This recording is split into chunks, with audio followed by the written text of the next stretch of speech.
లోక కళ్యాణార్థం శ్రీ ఏడుకొండల వారిని ప్రార్థించాను.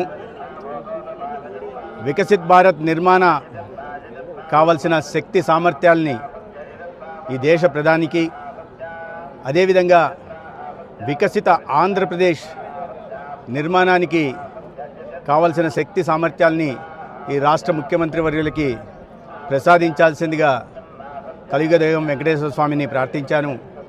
అదేవిధంగా ఒక ఆరోగ్య ఆంధ్రప్రదేశ్ నిర్మాణం జరిగి ఈ రాష్ట్రంలోని ప్రజలందరికీ కూడా